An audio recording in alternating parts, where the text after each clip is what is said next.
bhuteshwaraya kala kala kaleshwaraya Shiva Shiva sarveshwaraya Shambho Shambho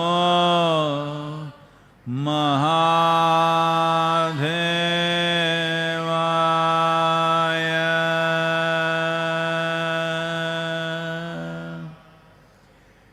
Yoga Yoga Yogeshwaraya Bhuta Bhuta Bhuteshwaraya Kala Kala Kaleshwaraya Shiva Shiva sarveshwaraya Shambho Shambho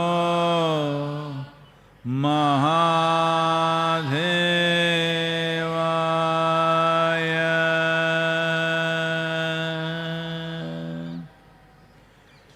Yoga Yoga Yogeshwaraya Bhuta Bhuta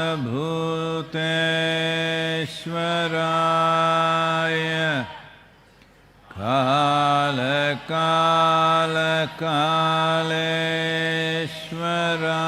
Kaleshwaraya Shiva Shiva sarveshwaraya Shambho Shambho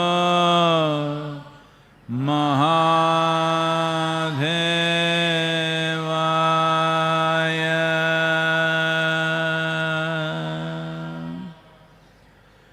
Yoga Yoga Yogeshwaraya Bhuta Bhuta Bhuteshwaraya Kala Kala Kaleshwaraya Shiva Shiva sarveshwaraya Shambho Shambho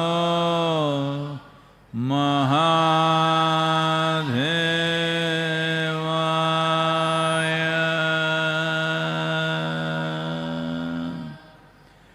Yoga Yoga Yogeshwaraya Bhuta Bhuta Bhuteshwaraya Kala Kala Kaleshwaraya Shiva Shiva sarveshwaraya Shambho Shambho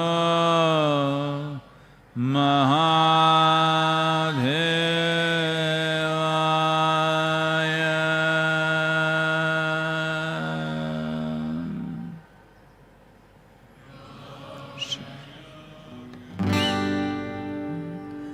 तेरा किया करम टूट जाए तेरी lakh 84 cut जाए तंबूरा सुन ले साधु भाई तंबूरा सुन ले साधु भाई तेरा किया करम छूट जाए तेरी लाख 84 कट जाए तंबूरा सुन ले साधु भाई तंबूरा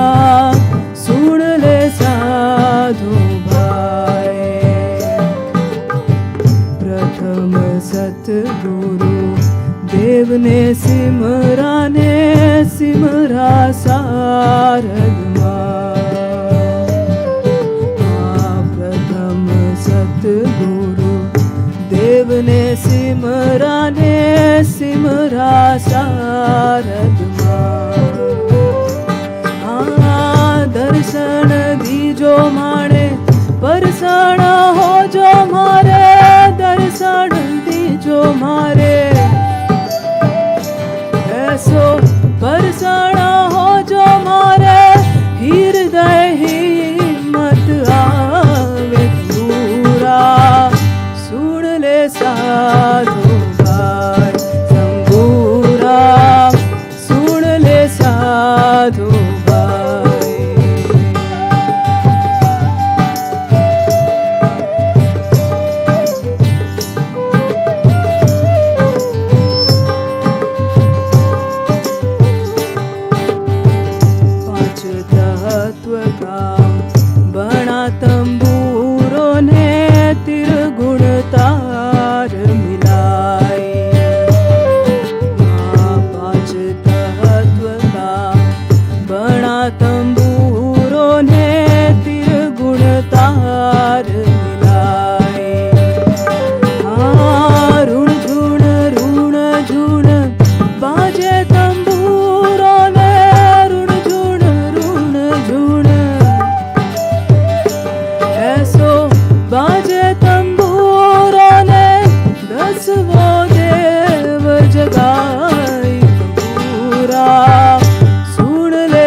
Wow.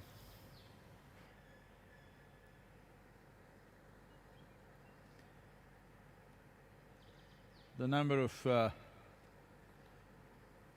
deaths due to the virus keeps climbing.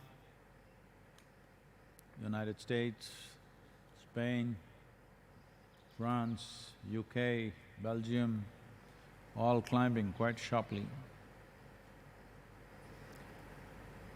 India still holding good, just crossed 200, but the next week to 10 days is something to watch. People estimate there could be very steep climbs if the lockdown is not very rigidly enforced. I think looking at this advice from medical community, the government is coming out with renewed determination to enforce the lockdown far more stringently, to see that the rise is not sharp. But unfortunately, in the last 24 hours, we've had the death of the first doctor succumbing to the virus in India. He's the first medical person, unfortunately. Many of them are infected, but this was the first one to succumb to it. The load on the medical community and the forces can be greatly reduced if every citizen behaves responsibly and locks down by themselves. This is very important. And I also would like to once again thank a new batch of Chinese volunteers. We are just… probably by tomorrow evening we will receive 10,000 N95 masks which are needed for medical personnel, and about 1,000 protective suits which are also very important for those who consciously expose themselves to the virus, and over 2,000 protective eyeglasses, and over 5,000 protective shoes, pairs of shoes, and over 100 boxes of disposable gloves, and 20 UV disinfection lamps which allows masks and gloves to be reused. We very much grateful and thankful to our Chinese volunteers.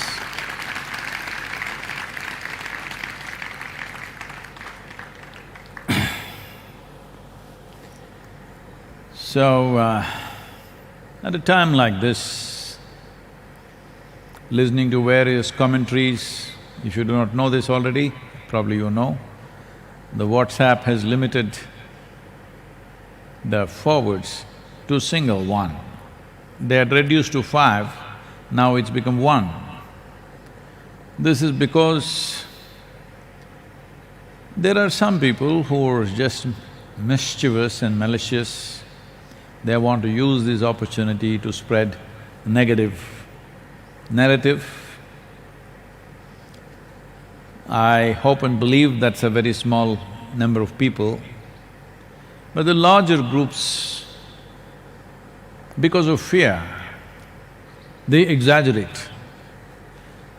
Fear, I've always seen, is one thing which exaggerates everything in human mind.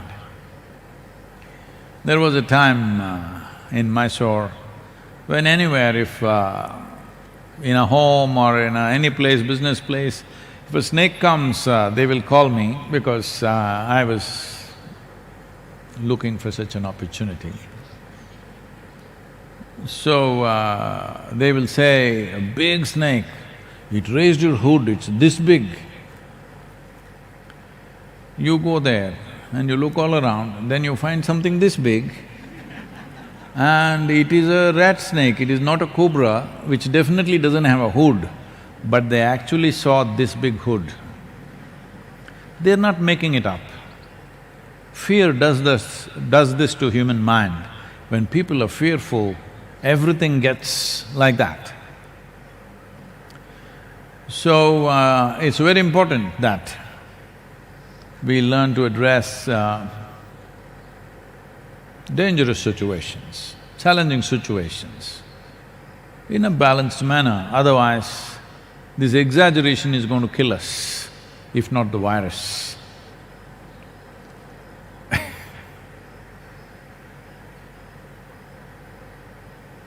This happened in Arizona. A tourist went to Arizona and he looked around, everything was bone dry. So he asked a native, "Do you ever see any rain here in this place? How often does it rain? Everything is so dry." So the native got little dramatic, "Rain? Rain? Well, there are 10-year-old frogs here in our town which are yet to learn to swim. So, exaggeration is the nature of human mind when it's fearful or when it's insecure. Insecurity and fear are two things which will make you exaggerate everything. So, they had to cut off the WhatsApp, you can't forward more than once, otherwise you'll have to sit and do it. How many people you want, that many times you'll have to press it. It's a little discouragement so that your fear does not spread, because fear and panic, well, spreads much faster than the virus. We must contain it, it's very important.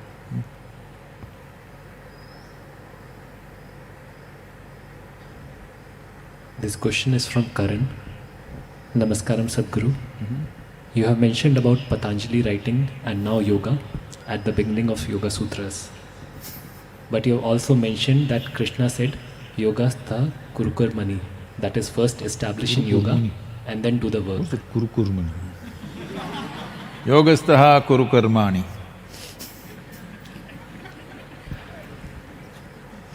I am confused if I should follow Patanjali, wherein I enjoy the material world and then start yoga, or to follow Krishna, wherein I start yoga first and then be involved in the world. Please advise.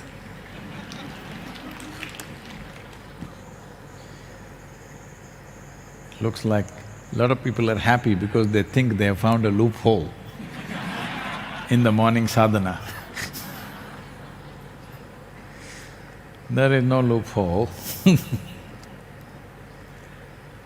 Well,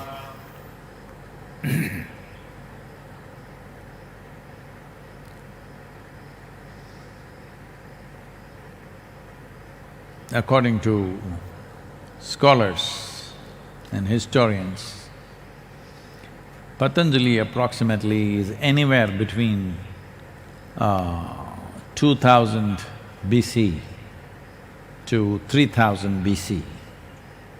That means he's around 3000 to 3500 years ago.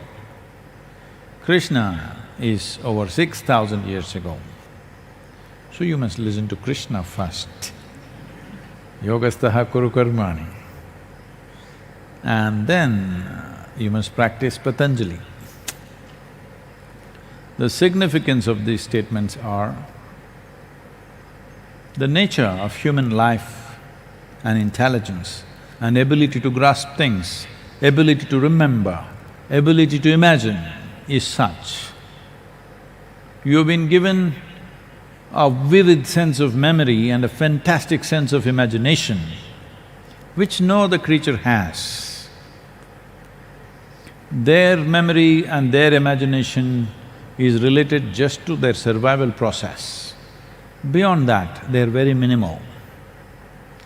But this one creature has been given this because this is supposed to evolve without actually going through real situations. This is supposed to evolve by looking and experiencing other people's experiences. From that itself, this must evolve. Because if you did not have this ability of memory and imagination, if you had to go through everything yourself, all the possibilities of life, and now yoga, believe me, you won't come to now yoga in a million years. Just that by looking at somebody else's life, another person's experience of life, another person's pain, another person's suffering, you must learn. You don't have to go through all those things. If you're thinking, I will go through everything and then I will say now yoga, you're supposed to sit here, in 10 minutes, you can go through everything that can happen in anybody's life. That much mental capacity has been given to you. You have heard of Gautama the Buddha, he just went for an evening stroll. He saw an old person, a sick person and a dead body, and he made up his mind to leave what? Whoever is asking this question, I don't know whether you're just living on 2 t-shirts or 4. To give up his kingdom, a young wife, a child, all the pleasures of the palace and walk away. That's all it took, an evening walk. Just one sick person, one old person, one dead body. This all it took, this all it takes for an intelligent human being. That's all, everybody has this intelligence, but they use their intelligence to come up with this kind of… They want to find a loophole. How can I fail in my life? Their focus is so absolute. How can I succeed in my life? No, their focus is not there. How can I deviate and fail in my life? Well, if I do not pursue liberation, if I do not pursue spiritual process, am I a failure? Yes, as a life you are. You may be a social success. But see, the virus will level down your social success, your financial accumulations. Suppose you got infected, suddenly all this won't mean anything, maybe you'll go to the best hospital and die. That's about it, that much privilege you have. that you may go to a better hospital than a poor man. I'm not saying anything against your wealth or well-being. All I'm saying is, the fundamental priority in life has to be life itself, not accumulations, not social dramas and psychological dramas that you're having. So when you use your intelligence to find a loophole, oh, you will find one, because after all, it's your mind. After all, it's your mind. You're not finding a loophole in the existence. You will not. You will find a loophole in your own thinking and in your own psychological framework. That's easy, it's full of holes. It's full of holes. There's no problem to fall down. If you want to climb up, see, it's a boboa tree, wonderful, huh? I saw this tree in Australia, but then I thought it may not grow here. But then I went to Rameshwaram, there's a huge boboa tree where about 10-15 people can sit on it and have a meal. Lot of picnic, those who do picnic go and sit on top of the tree, on the stem of the tree, and the branches go up like that. And they can… 10-15 people can sit and eat and whatever, have a picnic. When I saw that we must plant one, people said, Sadhguru, this, that. But we planted one here and it's grown wonderfully well. But the problem with the tree is, if you want to climb that tree, it doesn't give you enough handle to hold. So now if you want to go up this tree, you will have to do this with enormous care and awareness. Going up the tree, there was a time if I see a tree, the tallest branch, I have to be there. Not going there anymore, but it was like that. But if you want to climb this, you will see it will take so much awareness and so much…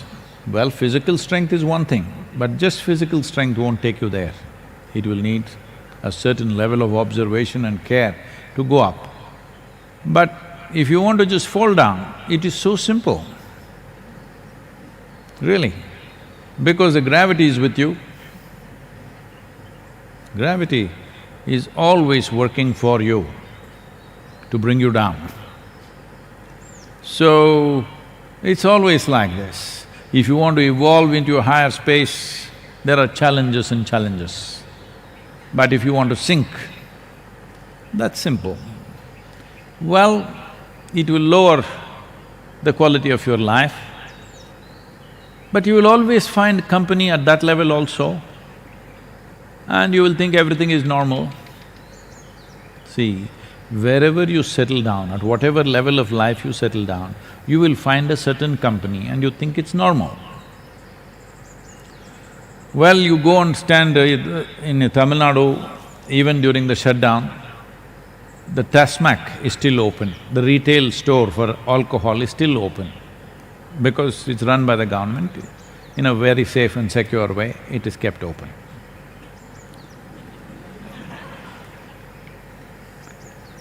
One should drink that. Anyway, everybody will keep social distancing with you. So, those who gather there to drink, if you see them, you will see on this road, if you drive, certain people would have fallen on the street unconscious by 6:30 in the evening. You think he's fallen, but he thinks he's high.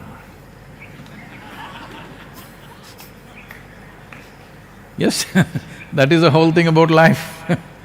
He has fallen on the street, you think, oh, he's fallen, but he thinks he's high. And he has a company of people who all think it's high. Slowly their numbers are becoming larger than yours, you better be careful, because that will become high and this will become low. Because it's a democratic process. When the numbers increase, that will be the real thing. Already their numbers are fast overtaking everybody. The normal person means you must be drinking and smoking. Otherwise, what kind of a human being are you?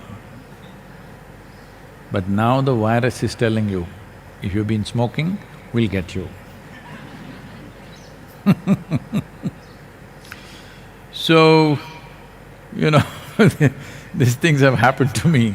People… one of my friends just meets me after some 25–30 years, and in school we were just buddies. I had not seen him, he's become a chartered accountant something.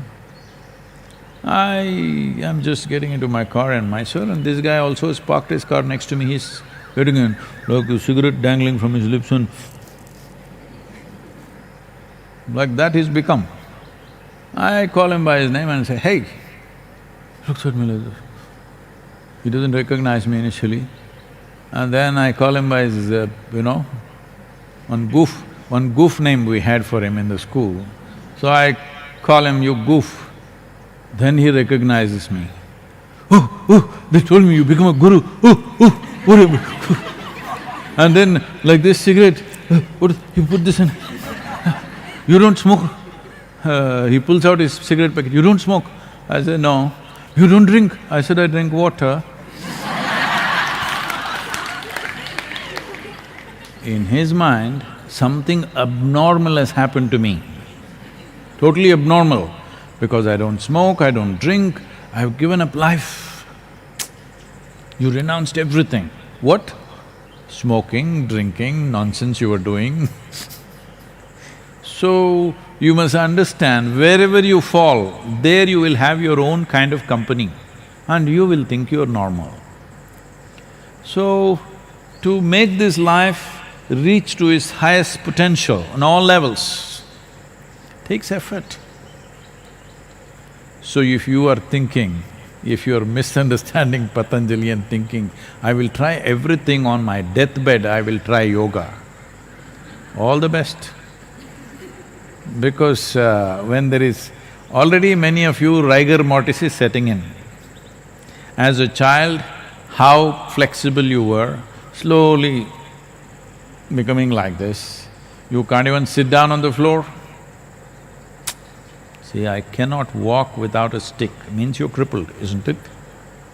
I cannot sit without a chair, also is a crippling process.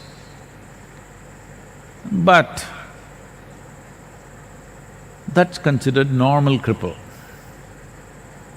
So you want to be a socially accepted cripple, it's up to you.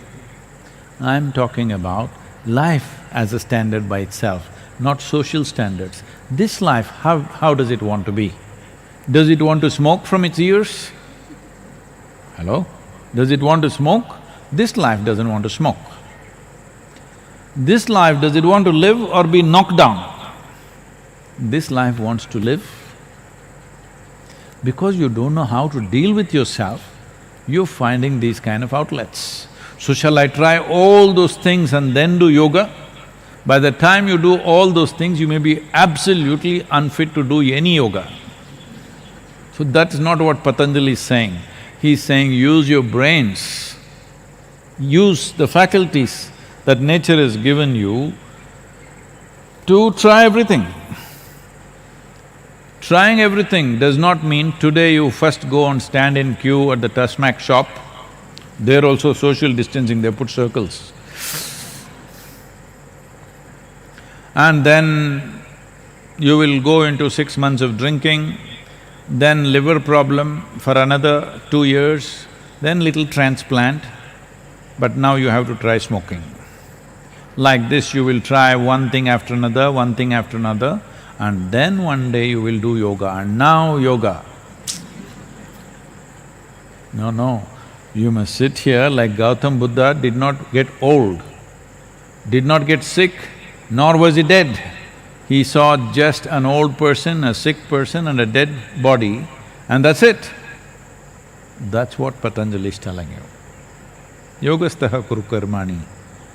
I don't think I have to tell you, but establish yourself in yoga and then act. This means, without knowing some sense of union with what's around you, if you act, you can only be destructive. There's simply no other way. If there is some sense of union, you will walk gently upon this planet.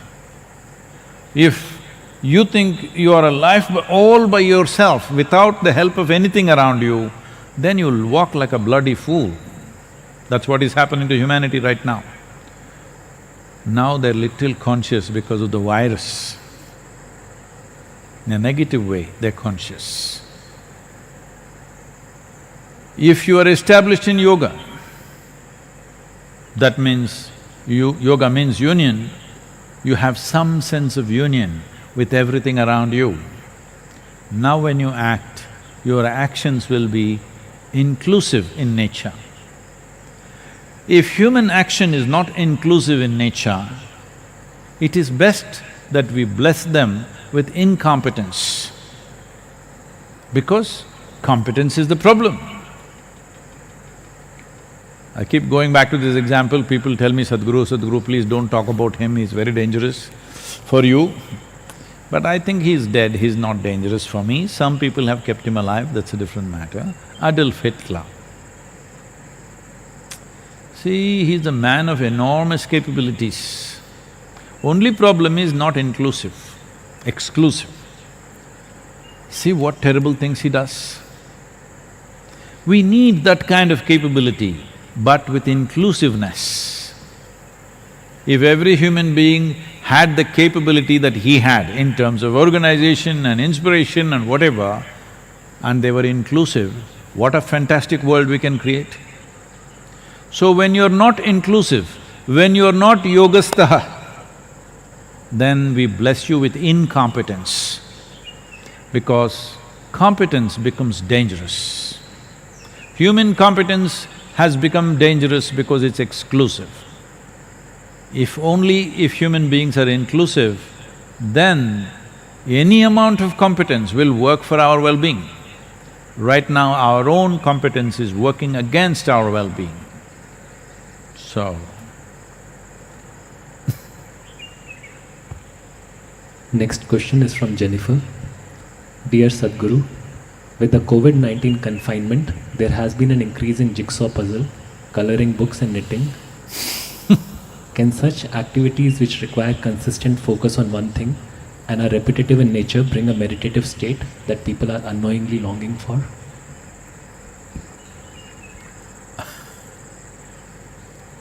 this happened.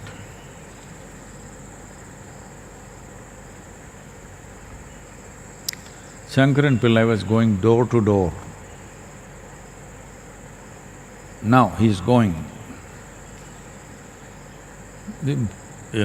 using his enterprise during the virus lockdown, selling children's kind of a mechanical toy that children can put it together, which will need a certain level of focus and intelligence. So, he went into a home, a young mother was interested in getting something to manage the child, and Shankaran Pillai showed this, how this is and what it is. So, whichever way she tried it, she couldn't put it together. And she said, isn't this a little too complicated for a child?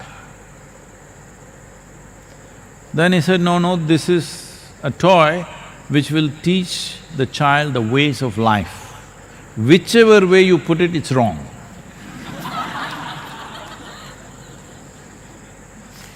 That's what Patanjali also said. Whichever way you do it, it's wrong. The only way is to become one with everything. So, if I do jigsaw puzzle or crossword puzzle, something where I can be busy, well, if you read a book or do jigsaw or whatever else, definitely certain amount of focus is needed.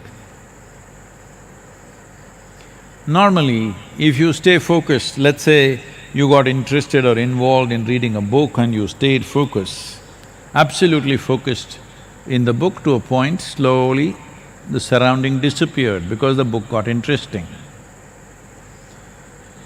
That is called as dharana in yoga. That means you have a focus, you and the book, all that exists. Rest of the world has disappeared. In that sense, there is some use to it, definitely. But you're using the puzzle or whatever else more as a distraction than as a way of focusing. The reason why you're doing this is, just sitting here by yourself will drive you crazy unless you're doing something either on the phone or with this or that. You must be doing something, otherwise you'll go crazy. I'm saying, at least it is time to know that… Oh, Tesmac shop closed in TN, is it? Latest news, all the Tesmac shops have closed in Tamil Nadu, thank you very much. But on the first day, I think they were open with social distancing because… Before lockdown, okay, I'm so sorry. It's closed down, I'm sorry for you.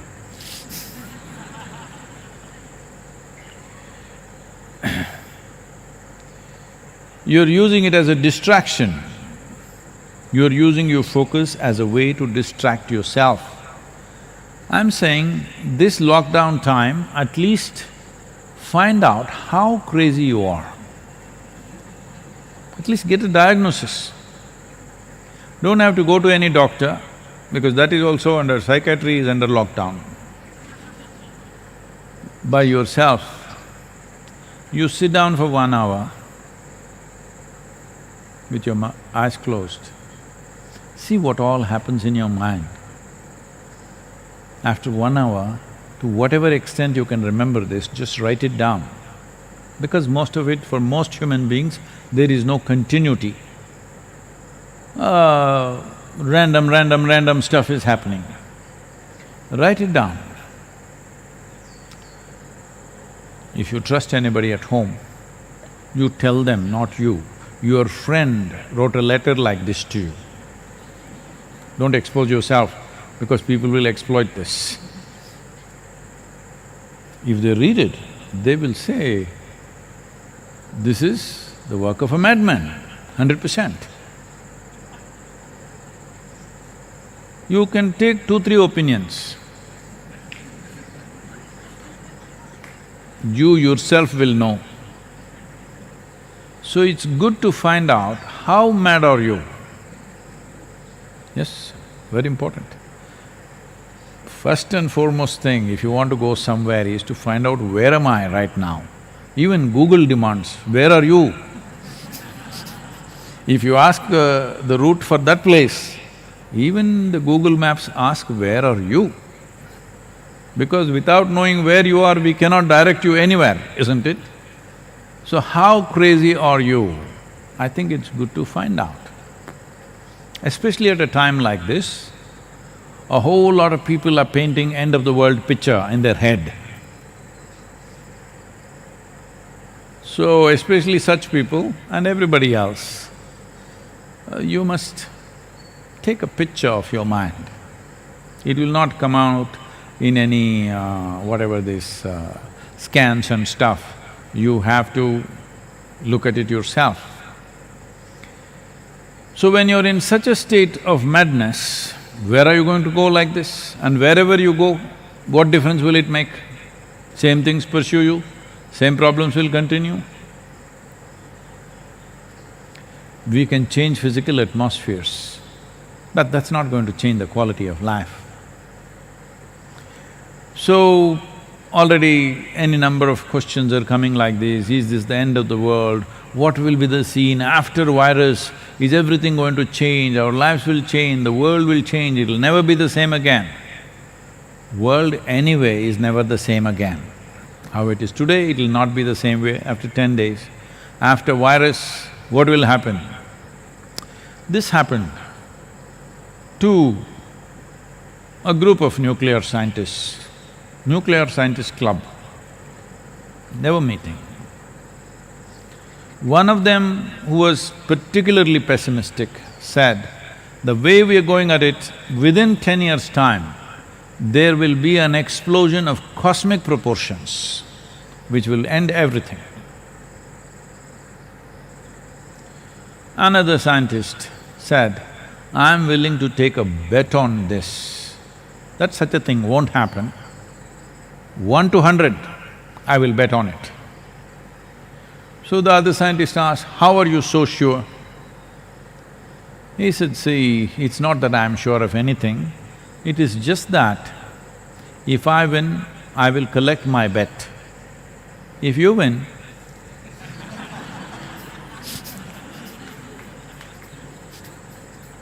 there'll be nobody to collect anything. So, jigsaw puzzles, chess game, all this is good for a little bit of time, but these are all distractions, it's not a solution. I'm telling you, make use of this time to enhance the life that you are. How do I do it? There are many ways to do it, there are tools and tools. Right now is not the time to offer. The first thing is this, just sit by yourself every day, 1 or 2 hours with eyes closed. It doesn't matter. Doesn't matter what the mind says, doesn't matter your body struggles with it, simply sit. Life will change, believe me.